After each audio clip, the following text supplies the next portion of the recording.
you have a vision?" I nod. "I didn't think it would work," I whisper. "I've been studying for weeks and I haven't had a single image pop into my head. And then this happens.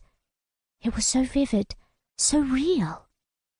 I swallow hard at the thought of the rocks approaching at an alarming speed. "Wait here," Arthur says, rising. "I'm going to get you a whiskey." I don't argue with him. I could do with a stiff drink. He goes out of the room, and I open my arms as Merlin comes up to me. He jumps onto the sofa, sits beside me, and licks my hand. I put my arm around him, comforted and grounded by his warmth. Most of the time, I try to think of him as Taliesin, the bard and poet, and Arthur's friend, but at times like this, the dog part of him is even more important to me. "Did you see her too?" I whisper. Merlin is psychic, sent here to help lost souls find their ways to the Summerlands, as he calls heaven. Merlin sneezes as Arthur comes back in, carrying 2 tumblers filled with ice and the red gold liquid that must be Glenfiddich. He sits on the other side of Merlin and hands me 1 glass, and I take a big mouthful and swallow. I cough, but welcome the sear of it down my throat. Arthur takes a sip out of his glass, looking at Merlin. "He says he felt a presence, but he didn't have a vision. He says he can only see mist. He's a bit confused." Arthur lifts his blue-eyed gaze to me. "What did you see?" I have another mouthful of whiskey to boost my courage. "I was standing on a cliff top, looking over the sea. I was with a man in a suit, and he kissed me. I was so happy. I thought he was going to propose, and then he pushed me over the cliff." I shiver at the memory. "I was just about to hit the rocks when you called my name." "You cried out," he says. "Did you know the woman?" "I don't know. I was looking through her eyes. Maybe it was me." The thought chills me. Perhaps it was a vision of the future. "I'm assuming the man wasn't me," Arthur says.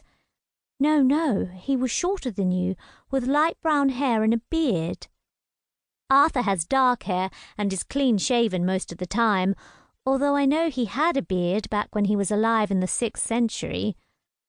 "Then it wasn't you in the vision," he states firmly. "I'm the only one who's going to be kissing you any time soon." I suppose I should complain at his possessive tone, but as I look up into his eyes, I'm warmed through. "All right," I murmur. He clicks his fingers to get Merlin to lie down, then puts his arm around my shoulder and pulls me close for a kiss. I try not to think about how the man kissed me on the cliff top and concentrate instead on the feel of Arthur's lips pressed against mine. Like an artist, he has a colourful palette of kisses to choose from. I discovered this because we've been kissing a lot over the 5 weeks since we solved the murder of Who Killed Valerie Hopkins Brown. Sometimes he's playful, placing butterfly kisses across my mouth and cheeks and nose.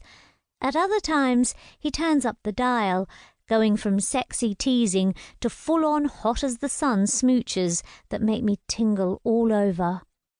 But today he's gentle, pressing his lips to mine 2, 3, 4 times. Then, as Merlin jumps down, Arthur pulls me into his arms and holds me tightly. "Did you recognize the man?"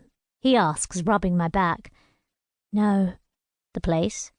"No, it was just a cliff. I suppose it could have been Dorset."